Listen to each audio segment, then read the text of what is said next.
Bienvenidos y bienvenidas a Final Abierto. Esta semana vamos a estar hablando con el doctor Carlos Viñolo, el ministro secretario general de la Gobernación, uno de los hombres fuertes de la política de la Unión Cívica Radical. Pero vamos a estar hablando también de la pandemia, de la situación actual, el mes de mayo, uno de los meses más complicados de la pandemia en Corrientes. Recibimos también a Félix Pacayut, que es un referente del Partido Justicialista, para hablar de las novedades. Llegó el interventor, estuvo reunido con todos los sectores del Partido Justicialista, estamos esperando definiciones de candidaturas, pero también qué es lo que va a pasar con todo el proceso administrativo de las elecciones en su carácter de apoderado del PJ. Además, esta semana se está conmemorando en todo el mundo la Semana del Parto Respetado. Esto tiene una ley en nuestro país y vamos a estar hablando de eso con Sandra Ascona.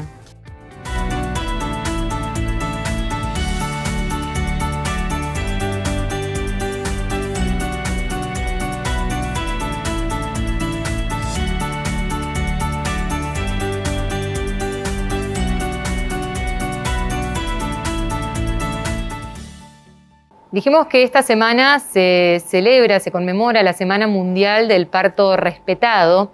¿Qué significa eso? Es una de las preguntas que nos impulsó a charlar hoy con Sandra Ascona, que es una de las integrantes del colectivo Tarahui Nace, para preguntarle y para hablar acerca de eso, ¿no? ¿Cómo estás, Sandra? Hola, Gabriela, bien, gracias. Gracias por venir. Gracias a ustedes por invitarme. Bueno, en principio hay que decir que tenemos una ley en la Argentina, ¿no? Sí. Que viene justamente a poner un marco legal sobre esto. Sí, sí. Pero, ¿cuál es el objetivo de la ley y cómo pensamos un parto respetuoso, humanizado? Bueno, el objetivo de la ley es que, bajo todo punto de vista, se deje de violentar a las mujeres en instancias de su gestación, de su parto y de su posparto. Porque es eso lo que venía ocurriendo y lo que sigue ocurriendo. La ley argentina de parto respetado tiene 16 años. Sin embargo, en la práctica seguimos siendo víctimas de violencia que se conoce como violencia obstétrica, ¿sí? ¿Cuáles son los puntos fundamentales de la ley? Es que del parto respetado en sí, que la mujer sea protagonista, sea tratada como una persona sana y pueda tomar decisiones sobre lo que quiere que suceda en su cuerpo y en el cuerpo de su hijo o su hija. Otro pilar fundamental del parto respetado son las evidencias científicas, o sea, una práctica médica basada en evidencia actualizada y no en costumbre, como es lo que viene sucediendo.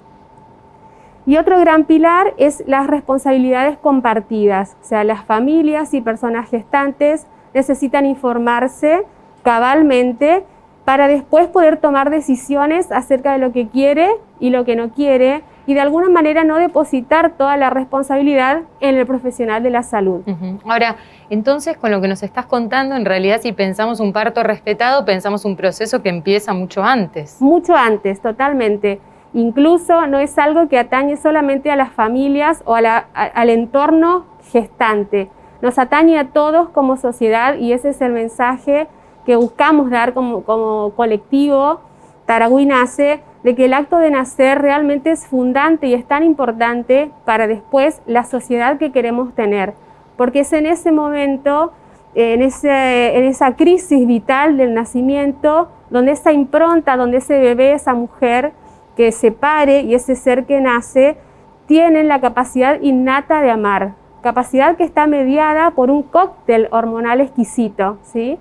Para que después seamos seres humanos enteros, íntegros, autónomos, independientes y con esta capacidad de amar altruista para tener una sociedad igualitaria, justa, amorosa, ¿no? A ver, cuando decimos prácticas que violentan o que no respetan justamente el parto, ¿de qué estamos hablando? Te propongo que le pongamos nombre, porque por ahí muchas veces están muy naturalizadas y muy arraigadas. Sí. Y el momento del parto, y del embarazo y la maternidad debe ser el momento de mayores miedos, ¿no? Sí. Entonces, también uno muchas veces acepta cosas sin preguntar por miedo. Claro. Por ejemplo, prácticas en una gestación que vos en una de las consultas el obstetra abra su agenda y te programa una cesárea sin ninguna causa.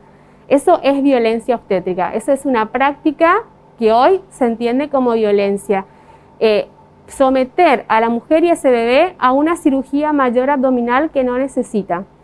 En la instancia misma del nacimiento, por ejemplo, alterar el proceso, el desarrollo sano del parto con medicación o con intervenciones, ya sea una vía con oxitocina sintética, que es el famoso goteo, para apurar o para incluso hacer más lento el trabajo de parto, que te rompan bolsa, que te nieguen ingerir bebidas o alimentos, que te nieguen, por ejemplo, moverte como tu cuerpo lo desea, expresar emociones, llantos, gemidos. Bueno, recién lo decíamos fuera de aire, ¿no? Que si no gritaste hasta ahora, no vengas a gritar ahora, una de las tantas frases que se escuchan, también, ¿no? Esas frases son tremendamente violentas también, que al momento de expulsar a mi bebé del pujo, digamos, irrefrenable e involuntario, que te lo dirijan, que te digan cómo pujar a tu bebé, que te hagan una maniobra que está prohibida, que es la maniobra de Christeller, a muchas nos hicieron, que es que con el antebrazo te estrujan, te empujan el vientre, que te corten el periné, la vagina, con este cortecito que se llama episiotomía. A ver, estas prácticas médicas, porque son prácticas que están, digamos, que están, se realizan, sí. ¿Tienen una justificación en determinados casos o siempre son violentas? O en todo caso esto se podría como prepautar, decir, planear un consentimiento en el caso de que fuera necesario. Claro. Por ejemplo, la episiotomía no tiene ninguna evidencia de base, es meramente costumbre, ¿sí?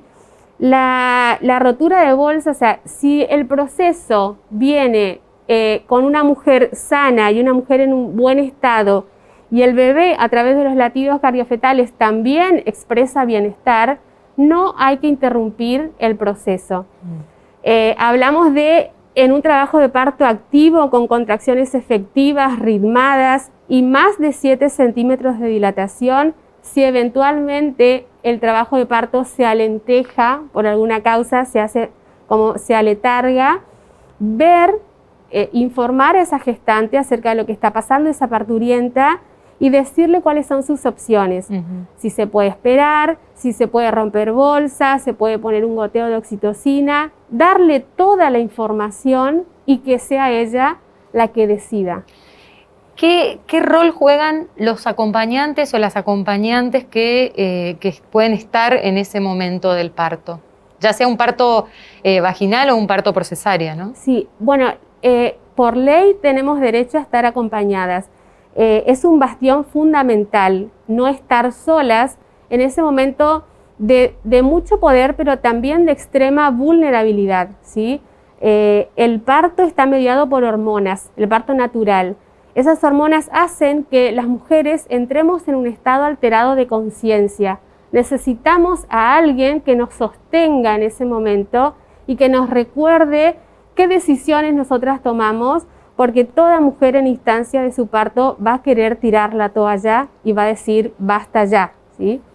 En la cesárea también necesito a una persona que me vaya, que me contenga. Es una cirugía, tenemos que dejar de banalizar, de naturalizar una cirugía mayor abdominal, ¿sí?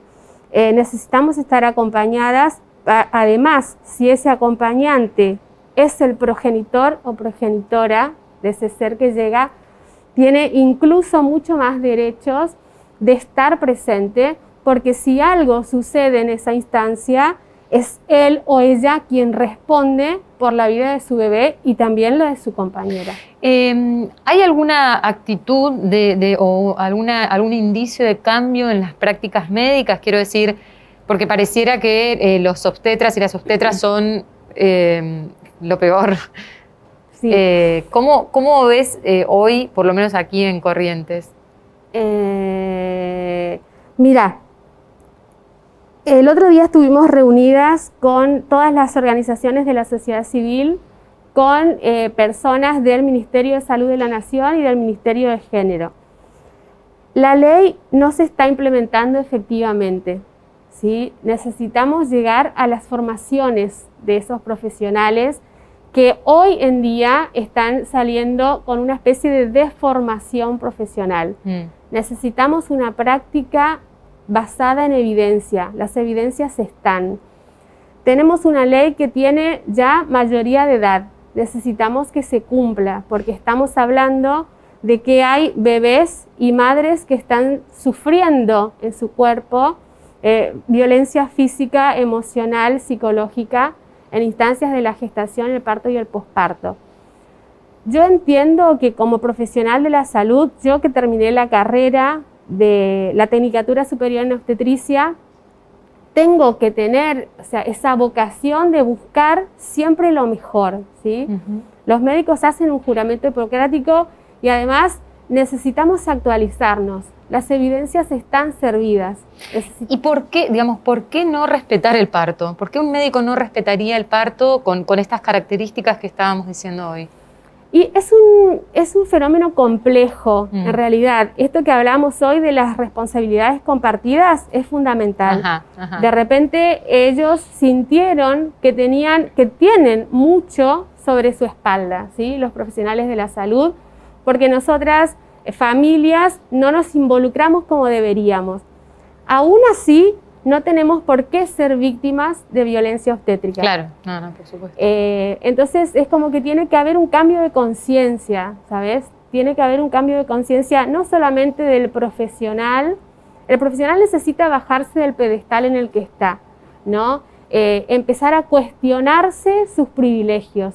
Si yo me cuestiono en mi privilegio, yo que luzco un ambo y que eso me da poder, porque eso endilga saber, si yo me cuestiono y yo me pongo con vos, mujer gestante, a la par, donde los dos charlamos, consensuamos, la relación va a ser otra y la asistencia va a ser otra, ¿sí? Pero también tiene que estar mediados, digamos, mucha seguridad, políticas públicas, ¿sí? Recursos. En los hospitales de repente no hay recursos para brindar una atención como más personalizada. Eso es lo que necesitamos. No somos pelotas calibradas todas a una misma presión y a todas, digamos, tenemos que hacerle lo mismo, ¿sí? Eso es lo que sucede. Sí, perdón, te iba a preguntar por último, sabemos que la pandemia afectó a esta situación. ¿En qué, si me tuvieras que decir así un par de cosas, cómo se vio esa afectación de la pandemia al parto? Y que, al momento del nacimiento. Sí, los pocos derechos que se estaban cumpliendo, llámese entrar acompañada, fue totalmente negado, digamos. También todo lo que sea consulta, las mujeres entramos solas a las consultas, a las ecografías y también al parto y a la cesárea.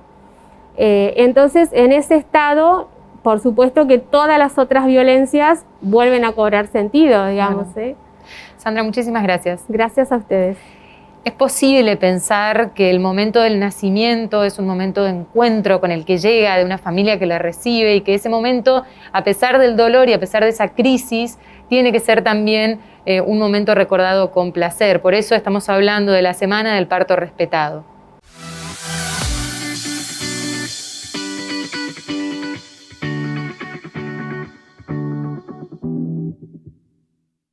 Una de las cosas que el PJ estaba reclamando se cumplió en los últimos días, la designación del interventor, pero no solamente eso, sino también su desembarco en Corrientes, y encabezó una serie de reuniones con todos los sectores, o la mayoría de los sectores más importantes del Partido Justicialista de cara a lo que viene. Y uno de los referentes del partido, además en su rol de apoderado, es Félix Pacayú, que está acá con nosotros, nos visita en Final Abierto. Félix, ¿cómo estás? Gracias por venir. ¿Qué tal? Buenas noches, gracias a ustedes.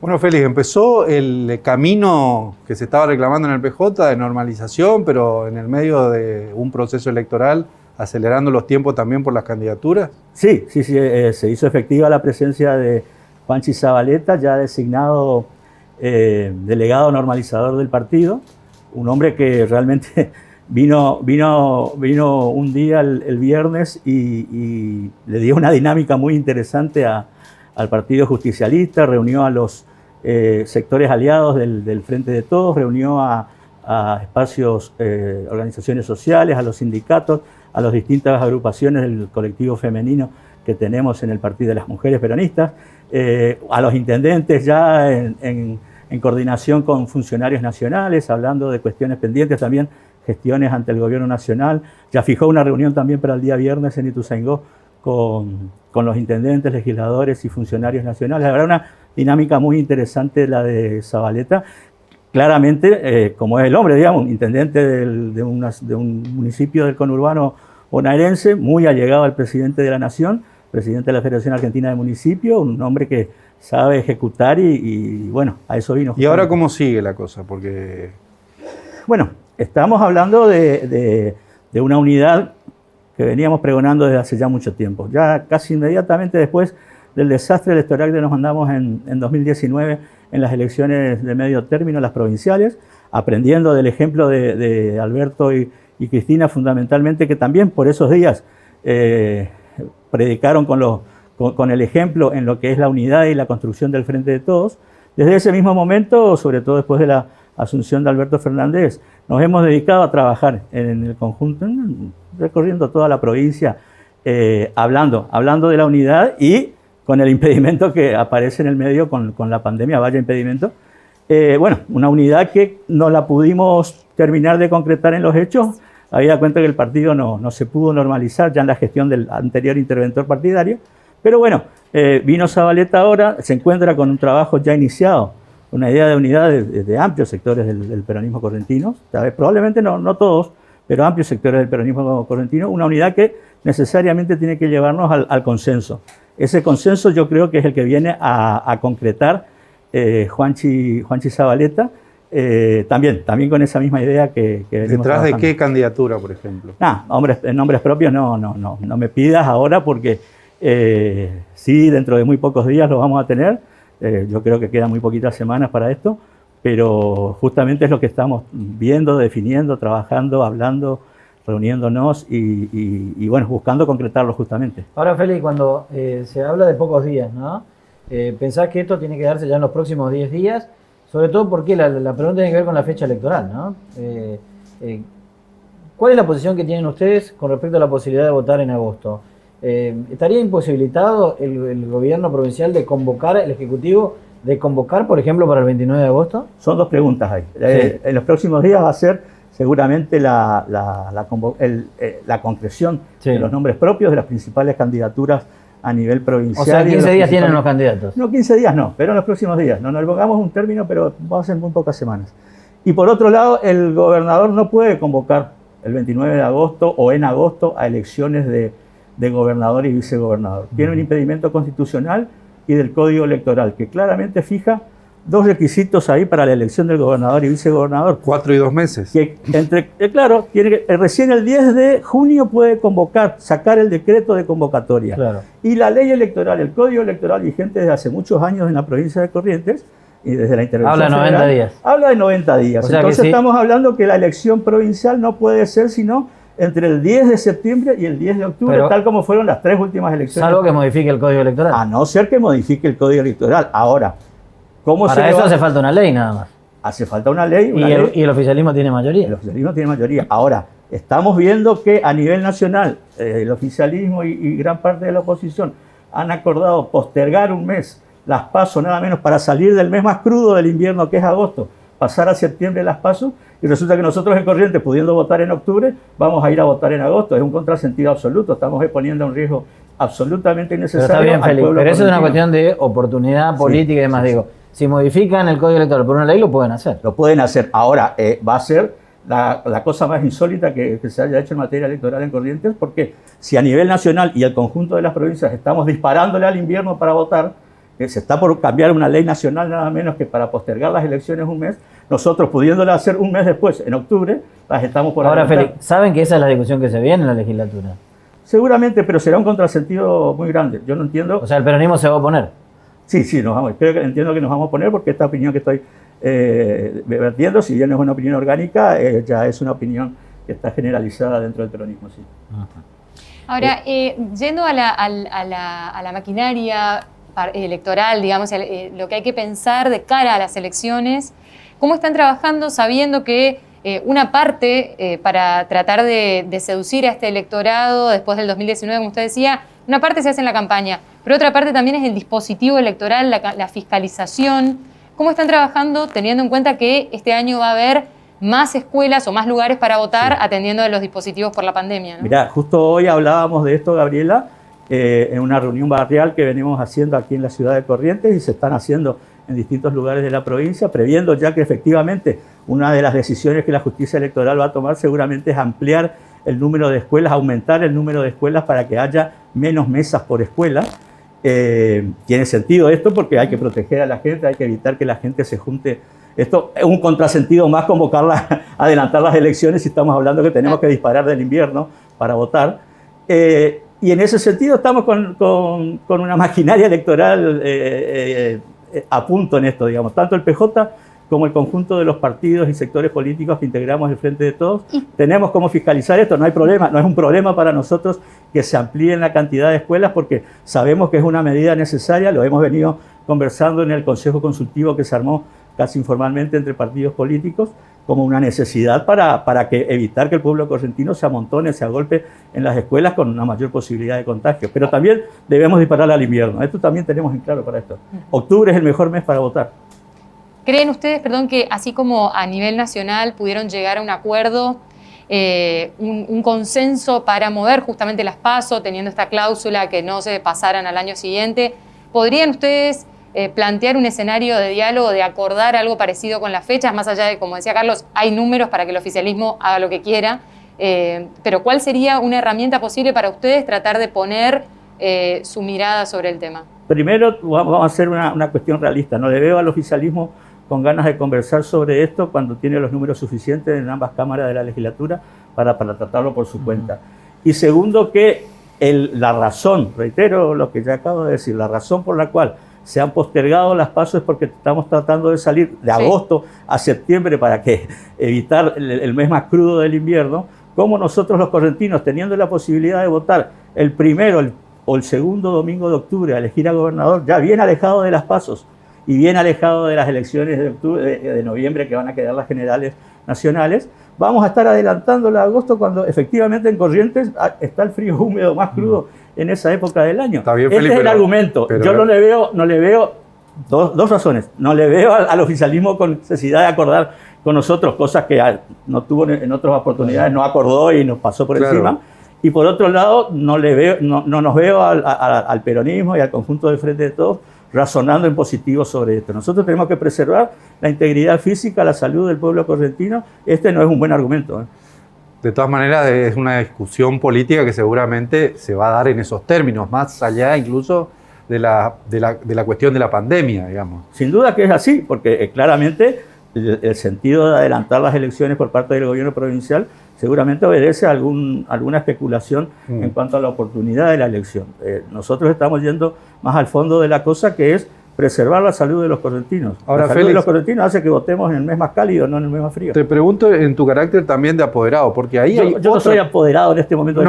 Pero lo fuiste y manejás información que es sensible también porque hay una serie de cambios que se vienen hablando ya en el ámbito judicial que tiene que ver con lo siguiente, que también hay toda una cantidad de cosas previas a las elecciones que hacen los apoderados, presentación de nombres, presentación de alianzas, presentación de candidatos, y eso era como un folclore, digamos, que amuchaba a mucha gente en despachos muy chiquitos del Poder Judicial. Ahora lo están planteando hacer todo virtual, pero también ahí es como que no se sabe bien qué es lo que va a pasar, cómo se va a resolver eso. ¿Ustedes tienen alguna mirada al respecto? Sí, justo la semana pasada la Justicia Electoral Provincial nos presentó a los partidos políticos lo que es el nuevo sistema online, a través del Fórum, que es el sistema que usa la justicia correntina, la inscripción de las alianzas provinciales y municipales, que es un paso del cronograma electoral que se dan 2 meses antes de las elecciones provinciales. Nos presentaron en una situación ideal, le planteamos algunas objeciones que también estamos concretando a través de un escrito entre los partidos políticos, porque un escrito dirigido al Superior Tribunal, había cuenta de que necesitamos que haya correcciones, estamos viendo algunos problemas, digo, el ejemplo que se nos dio, la clase que se nos dio fue una clase ideal. Nosotros en ese momento tenemos que estar formando no una sola alianza electoral, sino estamos armando una alianza provincial y una alianza por cada uno de los 74 municipios, 75 municipios, y que tenemos miedo de que el tiempo material no nos vaya a dar para concretar esto online. Pero son tareas que se van dando y seguramente iremos puliendo con el tiempo. Preguntarte por una cuestión netamente política, ¿no? Sobre todo tu opinión personal, no una respuesta orgánica, ¿no? Digo, Juanchi Zabaleta se reunió con Gustavo Canteros. ¿Lo ves a Gustavo Canteros como candidato dentro del PJ? Mira, por eso te pregunto, es una cuestión personal. Sí, es una cuestión personal y esto ya lo comenté, ya lo hablamos también entre varios hombres y mujeres del peronismo. Nosotros no le cerramos la puerta absolutamente a nadie. Lo único que tenemos que tener como requisito de esto es un sentido de oposición a este modelo de provincia que se lleva adelante hace 20 años en Corrientes, este modelo de hacer las cosas, un proyecto superador que es lo que pretendemos. Pero Cantero forma parte. Cantero forma parte, pero también... Hace 8 años es vicegobernador. Exactamente, hace 8 años vicegobernador. Pero también yo no sé si va a terminar o no teniendo la vocación de abandonar esta alianza gobernante. No nos cerramos. De todas maneras, no es acumulativo, digamos, si Canteros a partir de ahora plantea un esquema de oposición, ¿será bienvenido? Siempre va a ser bienvenido en la medida que la unidad no se construye solamente entre quienes nos gustaría estar, digamos, sino entre quienes tenemos una vocación común. Si Gustavo Cantero, como tantos otros hombres y mujeres de Corrientes, demuestran esta vocación de construir un espacio político en común superador del estado de las cosas, a pesar del origen de Canteros, claramente, sabemos que es el vicegobernador hasta este momento, pero si las cosas de aquí en más se van a plantear de otra manera, con un modelo de gestión como pretende él llevar adelante en la municipalidad, y bienvenido sea en la medida que se den estas circunstancias. Ahora, Félix, ¿no es un poco que van a tener que usar el barbijo como para...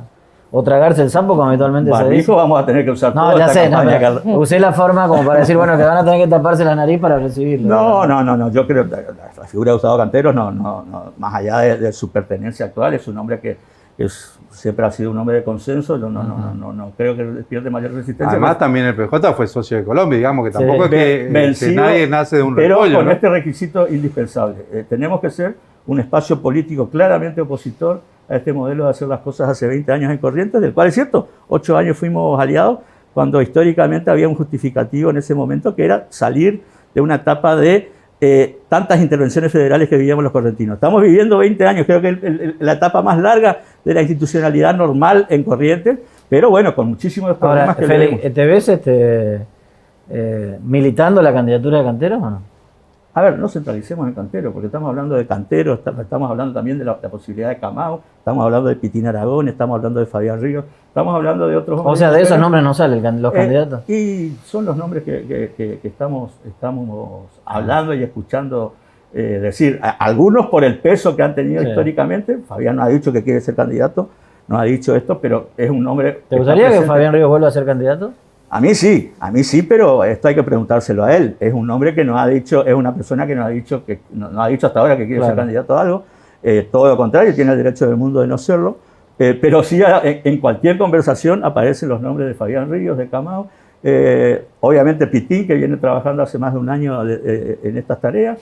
Y bueno, Gustavo Cantero, si está en condiciones de cumplir con estos mínimos requisitos que necesitamos, es un hombre que puede darle mucho al pueblo correntino todavía. Félix, muchas gracias por venir. No, a ustedes, preguntaré. Estábamos hablando con Félix Pacayú, empezó, digamos, toda la definición política de cara a las elecciones y el PJ también empezó a mover sus motores con más intensidad, ahora con Interventor.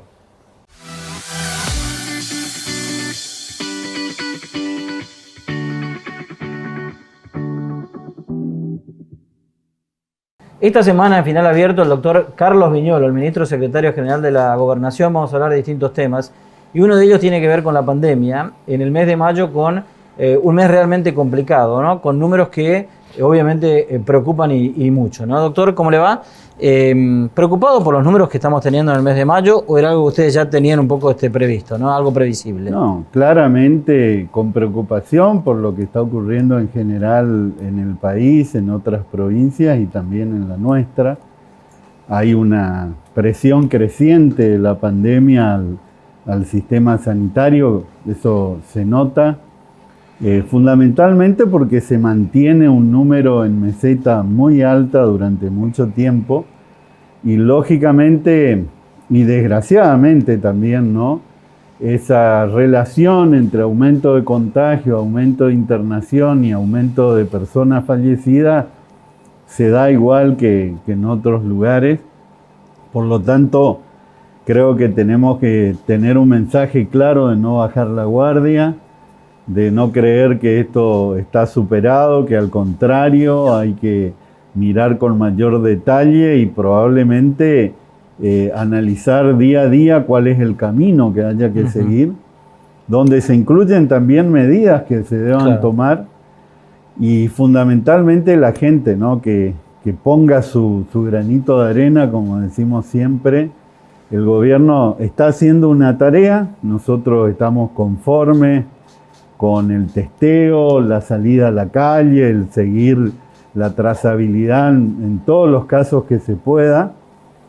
Hay una tarea enorme del sistema de salud intrahospitalariamente en el Campaña, incluso todo el sistema de salud funcionando, pero eso no alcanza, tenemos que ser solidarios y darnos cuenta que hay que poner el aporte personal a la hora de interactuar con otras personas. Habló de medidas, doctor, ¿la están analizando?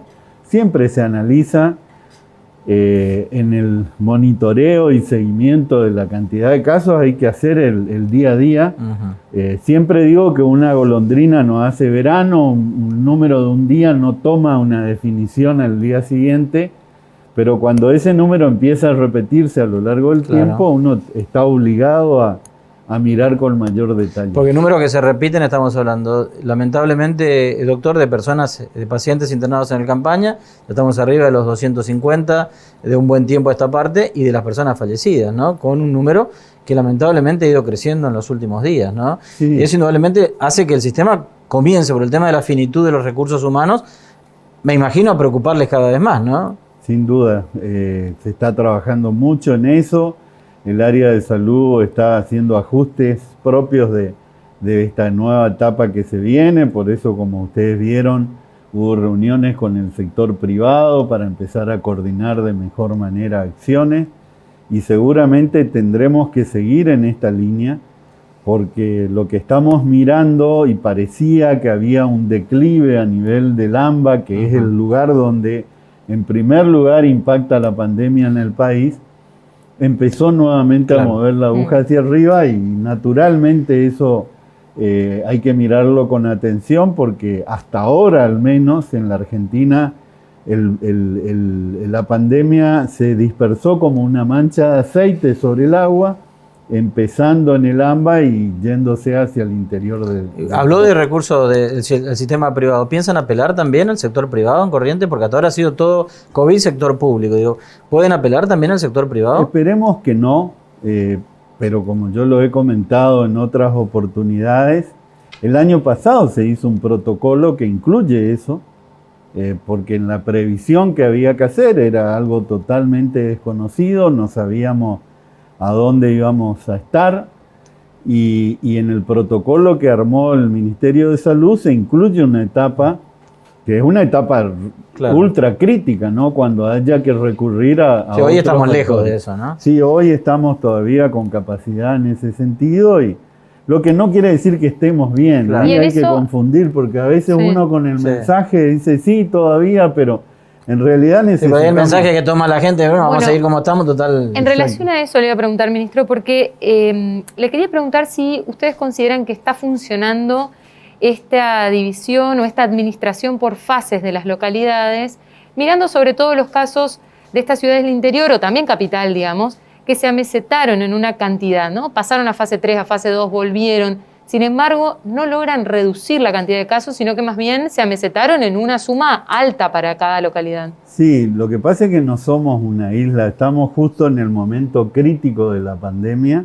Nosotros creemos que el sistema de fases con aplicación territorial ha dado resultado. Nosotros entendemos que las medidas que se fueron tomando localidad por localidad permitieron recuperarla. Hoy estuve reunido con el intendente de Virasoro, por ejemplo, preguntándole, en realidad era por otro tema, pero él me comentaba que a partir de ese cierre y apertura a modo de válvula, intermitente les permitió a ellos oxigenarse y si bien tienen casos, están mucho mejor. ¿Y qué diferencia lo que pasó en Virasoro, en Ituzaingó, que lograron controlar, a lo que pasa en Curuzú, en Mercedes, o en Goya, que van teniendo otra vez casos a pesar de esta administración por fases? Bueno, natural es porque la pandemia y este virus nos ha demostrado que tiene otro nivel de penetración y de presencia en los grandes centros urbanos, es decir, en las ciudades más grandes, no para hablar de grandes centros urbanos.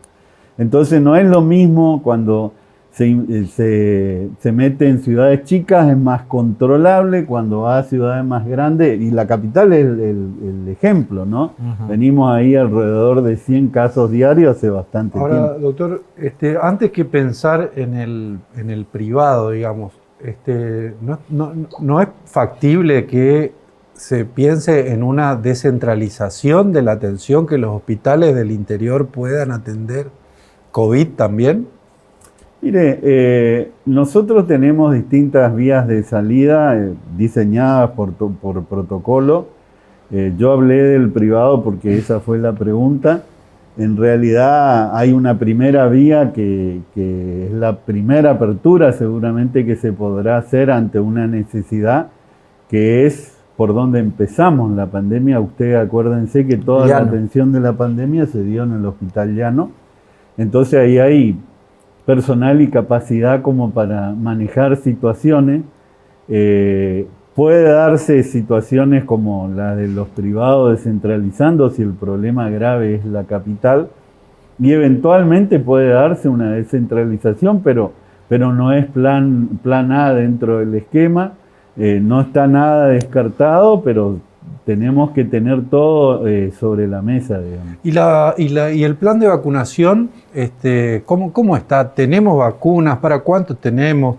¿Se va a acelerar el ritmo de vacunación en los próximos días? Todo eso depende de la cantidad de vacuna que tengamos. Nosotros, vacuna que llega se operativiza, estamos entregando hoy turnos a rango etario de 45 hacia arriba. Nos parece un buen lugar, digamos, porque va cubriendo una necesidad que es un sector de riesgo que nos mostró la estadística de fallecimientos. Aparentemente, sobre el fin de semana, principios de la próxima, tendríamos llegada de vacuna de manera importante. Eso nos va a imprimir... Que es la AstraZeneca, ¿no? Exactamente, nos va a imprimir un ritmo diferente y nos va a permitir ir bajando los rangos etarios. De todas maneras, estamos muy conformes con lo trabajado hasta acá. Hay que pensar que se terminaron, nosotros hablamos del 99% ahora en vez de decir 100% de tal categoría, porque siempre hay una excepción, pero salud con 2 dosis, hay policías con 2 dosis, docentes con 2 dosis, se vacunaron insulino dependientes, se vacunaron oncológicos, discapacitados. Ahora, doctor, ¿cómo hacen para eso que usted está explicando en la discusión en la que se está dando ahora por sectores? Porque, por ejemplo, hubo paro de colectivo, los colectiveros piden también vacunas, los farmacéuticos. ¿Hay distintos sectores esenciales que están pidiendo vacunas también? Sí, probablemente si uno entra a demanda sectorial le termina como Tupac Amaru, porque todo el mundo tiene fundamentos para demostrar cuál es el trabajo y la importancia de su trabajo. Creo que en eso nosotros tenemos que hacer un enorme esfuerzo por mirar la estadística de fallecidos y encontrar allí los sectores que más necesitan. Y en esa estadística, doctor, hoy lo escuchaba decir el ministro Caroso que van a avanzar sobre el tema de la obesidad. ¿Se piensa ya avanzar directamente, por ejemplo, en Capital, vacunando a personas con sobrepeso? Y de hecho ya se ha avanzado. De hecho ya se ha avanzado. ¿Ese es un criterio a seguir entonces? Sí, porque claramente el hospital de campaña nos está demostrando que es una necesidad. Las personas que tienen un cierto grado de obesidad, que es mórbido, le genera un inconveniente superior, digamos. Entonces se diseñan líneas de trabajo que de hecho ya se ha empezado a vacunar. Ministro, ¿sabemos hoy en día qué cepas y en qué cantidad tenemos presentes? ¿Sabemos sabemos que hay distintas cepas, pero ¿sabemos cuánto ocasionan los casos que estamos viendo hoy, sobre todo en el hospital de campaña? Se sabe, lamentablemente, con una demora, porque todo lo que es seriado respecto a identificación de cepas hay que mandar al Malbrán y eso tiene un delay de 2 semanas y usted sabe lo que puede hacer el virus en 2 semanas, ¿no? Por Pero eso es que ¿se está trabajando estadísticamente con eso también? nosotros, el área de epidemiología va registrando, va llevando adelante toda la trazabilidad cepa por cepa, porque es una necesidad que tenemos en esta etapa. Incluso tenemos la posibilidad, si podemos cerrar la semana que viene, de poder hacer esos análisis aquí en Corrientes. Eso es un anuncio importante. En la Facultad de Medicina, para que nos dé una inmediatez. Hay equipamiento, hay recursos humanos, están interactuando para ver el tema reactivo y ojalá que lo podamos Es la hacer. última con respecto al tema de la pandemia, doctor. Clases presenciales todavía no está en discusión. ¿Vamos a seguir de esta manera? Por ahora sigue todo igual. Aprovecho también la pregunta y le agradezco porque había salido una fake news Sí, exacto. circulando como que el gobernador había hecho un anuncio y la verdad que eso no es correcto. Ni siquiera está en análisis, ¿no? No está analizado en este momento. Hablamos de la pandemia con el doctor Carlos Viñolo. En el próximo bloque vamos a estar hablando también de las cuestiones políticas electorales en la provincia de Corrientes.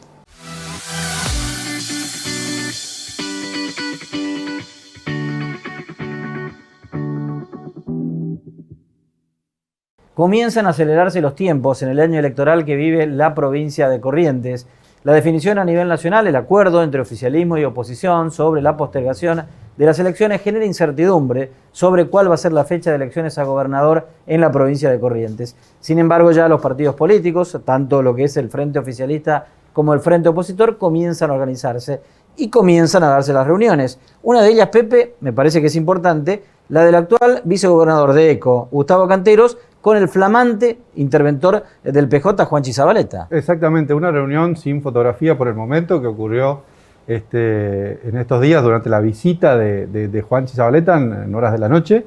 Se reunieron, aparentemente conversaron de un montón de cosas y estamos a la espera del producido de esa charla, ¿no? Si va a tener consecuencias o no, porque la definición acá pasa un poco por ECO, digamos, qué es lo que va a hacer con Canteros, qué va a hacer Canteros con ECO, si finalmente va a cortar esa relación y si efectivamente el PJ, como dice mucha gente del mundillo político, le está poniendo la alfombra roja para que Canteros sea candidato a intendente del PJ, ¿no? Ahora, hablando de estrategias electorales, ¿no? Para la intendencia de la capital, porque ahí es donde hoy está la discusión mayor, ¿no? Canteros, si va a ser candidato a intendente como una tercera fuerza, si va a ser este candidato de ECO, si va a ser candidato del PJ, digo, al PJ estratégicamente, ¿qué le conviene más? ¿Que vaya como una tercera fuerza con un candidato fuerte aquí en la capital o entregarle la candidatura a Canteros y eliminar la alternativa de un tercer candidato fuerte? Yo creo que si el PJ está pensando, como dice Zabaleta, que Zabaleta vino con un discurso, ¿no? Y el discurso de Zabaleta es muy parecido al discurso que planteó acá el fallecido Botón Galantini, que no es ganar hoy, sino poner la bandera y empezar a transitar un camino de triunfo haciendo las cosas que haya que hacer. Por lo tanto, el PJ me parece que si sigue esa lógica es plantear un esquema serio de reunificación de un proyecto a largo plazo, para lo cual le conviene mostrar un PJ unido, aunque pierda las elecciones, pero que esté unido y no atomizado como en las elecciones legislativas pasadas. Si esto además incluye entregarle la candidatura a alguien que le garantiza esa unidad porque tiene cierta imagen y le garantiza votos, bueno, esa es una buena pregunta que seguramente hay que hacerle al propio interventor del PJ, ¿no? ¿Y cómo queda también en el esquema político, en el mundillo político, Pepe? Porque esto obviamente excede a la agenda habitual de los correntinos, que está obviamente metida en otras cuestiones y en otros problemas mucho más graves que estas decisiones que tienen que ver con lo netamente político, ¿no? La agenda de la gente pasa por otro lado, pasa por la economía, pasa obviamente por la cuestión de la pandemia, de la salud, del trabajo. Pero digo, ¿cómo queda dentro de ECO?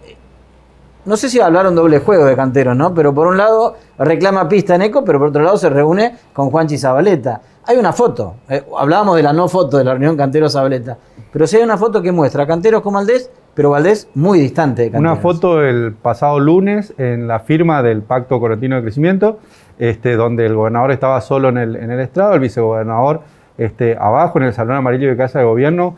Es una foto muy fría, digamos, sí, gélida ya. Me parece que está... Creo que retrata el momento también. Exactamente, estamos en ese momento. Me parece que el juego de la política es siempre así, se tironea todo, pero habría que ver, porque me parece que ya aquí hay un punto sin retorno. Se extendió demasiado el tironeo y me parece que ECO ya, con todos sus integrantes, sus referentes más importantes, le bajaron el pulgar a la pretensión de Canteros, ¿no? Si además Canteros va a seguir adentro de ECO, me parece que ahora ya las condiciones son muy desfavorables para el vicegobernador, pero bueno, esto es política, ¿no? Y todo es el arte de lo posible, ¿no? Exactamente. Pepe, me manejo por sensaciones, ¿no? Y digo, la primera es, el gobernador Gustavo Valdés, con pocas ganas hoy de acordar con Canteros. Sí. Y por el otro lado, la otra sensación que tengo es, y más que sensación es una pregunta, digo, ¿tiene espacio a esta altura Canteros para seguir maniobrando de esta manera? ¿O vos lo ves hoy cada vez más lejos de ECO? Yo creo que Canteros ya tomó una decisión. Me parece que la candidatura no negocia y por lo tanto solo en un tercer espacio o con el Partido Justicialista me parece que ese es el camino próximo para Canteros. Pero insisto, esto es política. Los políticos son muy hábiles para también dar vuelta al discurso, digamos, claro, si tienen que hacerlo. Me parece que hay cada vez menos margen, pero esto empieza recién, pese a lo que muchos creemos, o la gente cree, esto empieza recién a definirse, no está nada definido todavía. Empieza a definirse, y uno de los temas a abordar en Final Abierto justamente tiene que ver con definiciones de tiempos electorales. ¿Cuándo vamos a votar los correntinos?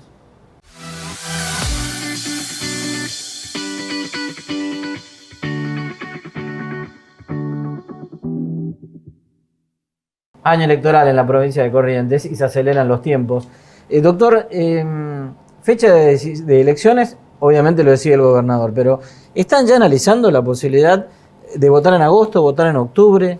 Se analiza permanentemente y progresivamente, diría yo, al haber entrado este año, al avanzar los meses, nos fue concentrando en los temas institucionales. Claro.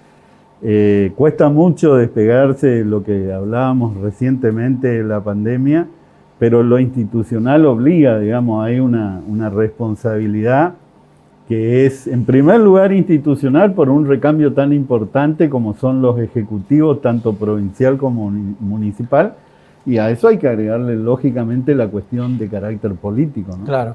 En lo personal, ¿cuándo le gustaría votar?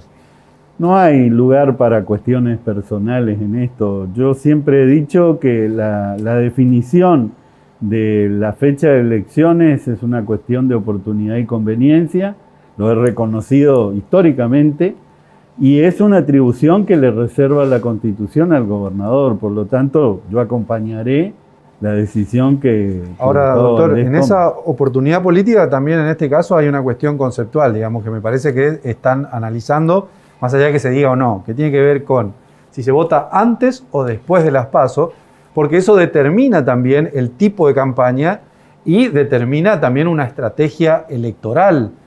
Sí. Hay algo de eso y después tenemos la limitante constitucional, pero... Sin duda que eso está en el análisis, porque nosotros tenemos experiencia en la situación de votación intermedia. Nos ha ocurrido siempre, digamos. Pasa que ahora hay una incertidumbre respecto si definitivamente se traslada o no la fecha de las PASO, porque hasta ahora lo que rige es el DNU del presidente, que convoca el 8 de agosto. Si no se reúne la legislatura y no produce un cambio en la ley, esa será la fecha y entonces esa incertidumbre adicional no permite tomar una definición en lo inmediato. Ahora, a usted le atribuyen el rol de armador de estrategias electorales y estrategias políticas. Usted apostó siempre a un candidato en la capital que es Eduardo Tassano. El radicalismo ya lo ungió, digamos, como candidato. Falta ser ungido como candidato de la alianza, pero ya está. Un intendente de capital nunca reeligió. Y lo otro a tener en cuenta es que cómo vota Corrientes, generalmente vota de una manera elecciones nacionales y de otra manera elecciones provinciales. ¿Usted está queriendo romper los dos récords? Es decir, están pensando en que si se gana una PASO aparentemente desfavorable, allana el camino a la elección a gobernador y además darle la reelección por primera vez en la historia de un intendente capital. Mire, yo anhelo eso, pero no para mí, sino para el intendente Tassano, que sería quien rompería esa tradición histórica. Y lo acompaño porque nosotros hemos trabajado mucho en construir un equipo para la ciudad capital, un equipo en serio, encabezado por el gobernador y acompañado por el intendente, preocupados por temas de la capital. No se había conseguido nunca en la política. Si uno mira hacia atrás, todo lo que hay es un gran derrotero de peleas y la capital como un escenario de una confrontación, incluso cuando me tocó gobernar a mí. Y eso produjo postergaciones. Con un gobernador de su propio partido, digamos. Del mismo palo, exactamente. No hay peor astilla que la del mismo palo, ¿no? Entonces, la verdad que con ese esfuerzo que hemos hecho, y se nota hoy, no es solamente la cuestión de hay un equipo y se llevan bien y no tienen problemas personales, sino que se genera un trabajo, se genera un producto que se nota en la ciudad. El que se beneficia es el vecino. Yo particularmente creo que los capitalinos van a valorar ese esfuerzo y van a acompañar ese equipo porque le produjo resultados, no porque le caiga simpático tal o cual dirigente, sino porque esta ciudad está cambiando. ¿Y usted cree que se puede dar el batacazo en los dos niveles que le planteó? Nosotros vamos a trabajar con mucha fuerza para poder ganar ambas elecciones.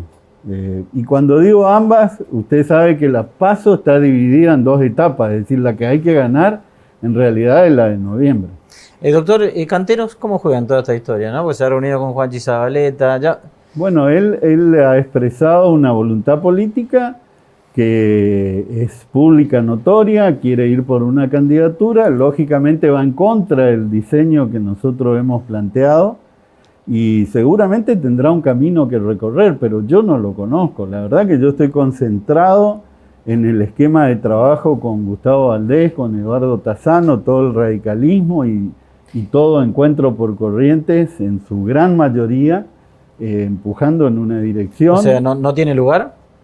No, de ninguna manera. Como candidato, desde mi criterio, no. ¿Y como integrante de la alianza también están rotos todos los puentes? Mire, nunca se rompen los puentes hasta que se rompen.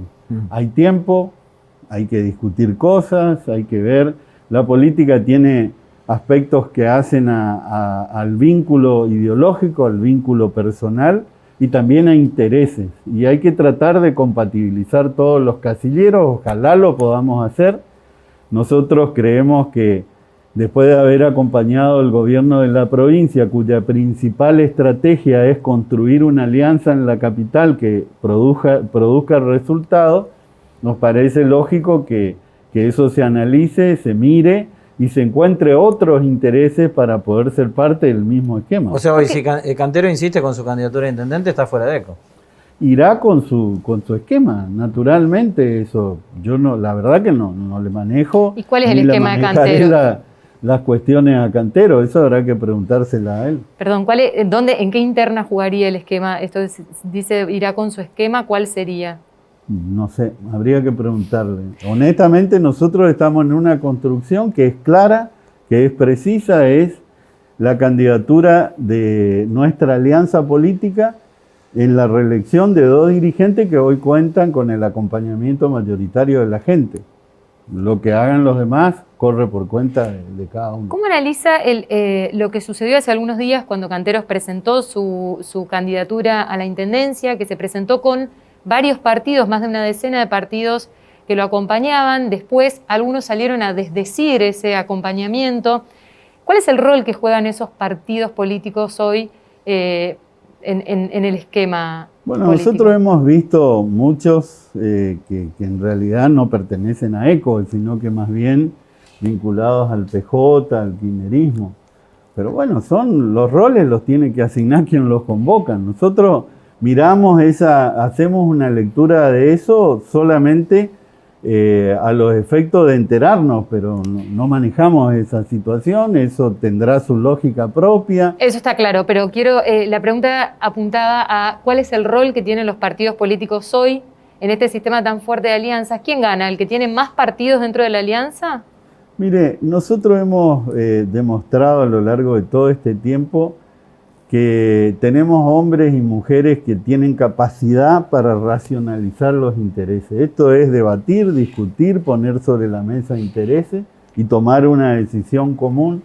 Es el arte de la política en un concepto plural como el que estamos acostumbrados. Nosotros nos tenemos fe, por decir de alguna manera, a ese trabajo y lo estamos encarando con toda responsabilidad. Ahora, doctor, usted es un hombre que conceptualiza también la política. En Corrientes no hay 40 maneras de ver como si hay 40 sellos, digamos. Sí. ¿No llegó también el momento ahora de poder racionalizar eso, de poder ver qué hacemos con el sistema ese de boletas para poder eficientizar un poco también el esquema electoral? Muchas cosas se pueden hacer. Ahora hay tiempo para todo, digamos. Yo creo que el año electoral es el peor año para discutir cuestiones que tienen directa incidencia con lo electoral, sobre todo en cambio de regla.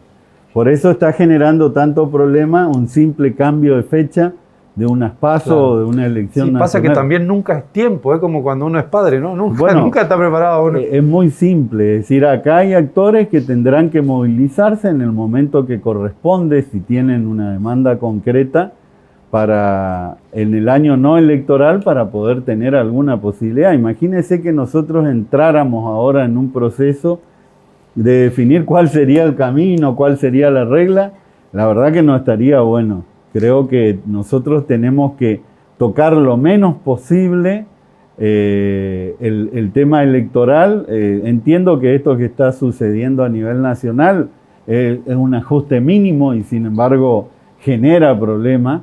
Entonces sí, hay que dar un debate. Fíjese lo raro, ¿no? Nosotros el año pasado hemos iniciado un proceso que se llama Corrientes 2030, que hoy terminó de aprobarse en el Consejo de Crecimiento Económico y Social, una hoja de ruta para los próximos 10 años en Corrientes, y ese tema no salió en ningún taller. Increíblemente no hubo ninguna... Sí salió la política de género con mucha fuerza, sí salió un perfil de demanda de los jóvenes con mucha fuerza, salió la innovación, la conectividad, la modernización, pero esa cuestión no apareció como principal en la agenda. Doctor, la última, ¿no? Porque, bueno, usted lo ha dicho también, que el candidato a vicegobernador lo va a elegir, obviamente, Gustavo Valdés. ¿Cómo ve la posibilidad de que, algo que se habla un poco en los corrillos políticos y demás, que sea Ricardo Colombia el compañero de vice?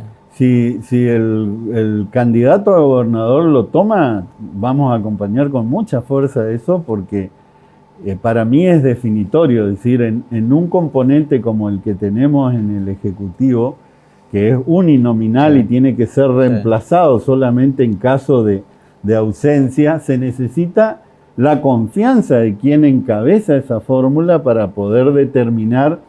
Así ocurrió en la capital, por eso hoy lo acompaña Emilio Lanari, porque, bueno, Eduardo Tassano expresó con claridad que él tenía la comodidad necesaria y la forma de trabajar aceitada con Emilio Lanari, y por eso se trabajó en esa misma dirección. Bueno, el mismo caso es para gobernador y vice. Si el candidato está cómodo, nosotros tenemos que acompañar. En lo personal le pregunto, ¿lo ve posible? En la política no hay lugar para cuestiones personales, sobre todo cuando se toman decisiones. Yo, por lo menos, siempre mis decisiones están sujetas a un concepto de equipo. Ahora, doctor, una última. Si usted tuviera que tomar esa decisión, sería el gobernador de la provincia. Está perfecto, pero ¿qué haría con la fórmula? ¿En qué sentido? Mujer, una más joven, porque mencionó esos dos rubros, ¿no? La demanda de las mujeres, de los sectores más juveniles. ¿Cómo conformaría usted una fórmula? Son todos los componentes que deben estar en el análisis, y sobre la base de la posibilidad concreta uno tiene que tomar una decisión. Yo, la verdad que lo dije antes y lo repito ahora. Para mí la decisión más difícil que hay en nuestro esquema es la decisión del vicegobernador. ¿Por qué? Porque hay, a mi criterio, y no voy a dar nombres, al menos 4 candidatos, de los cuales 2 son mujeres y 2 hombres, que pueden llegar tranquilamente a acoplarse en un esquema de esa naturaleza. Pero bueno, en esa balanza tiene que buscarse el equilibrio. Una cosa es privilegiar solamente la cuestión y la visión de qué conviene más electoralmente, es un camino. Otro camino es privilegiar una cohesión interna dentro del marco de la alianza o dentro del marco partidario. Otro esquema es discutir futuro, porque en la decisión de un gobernador hoy se está mirando el futuro hacia adelante. Nosotros por lo menos lo hacemos. Venimos planteando la necesidad de una mirada a mediano ¿Eso qué quiere plazo. decir? ¿Proyectar ya una candidatura? Proyectar una idea, no digo una candidatura, pero un camino. De ¿Descarta eso, la posibilidad de Camau integrando ECO o no? miren, yo lo veo muy difícil, pero la verdad que es un dirigente político que puede charlar con nosotros, puede sentarse y discutir. Pero lo veo difícil. Lo veo difícil por la ubicación que tiene dentro del arco político y la dificultad que genera dentro del espacio. Un cambio de esa naturaleza sería muy fuerte. Doctor, muchísimas gracias. No, gracias a usted. El doctor Carlos Viñolo, ministro secretario general de la Gobernación, pero más allá de este cargo, uno de los hombres políticos más fuertes que tiene la Unión Cívica Radical.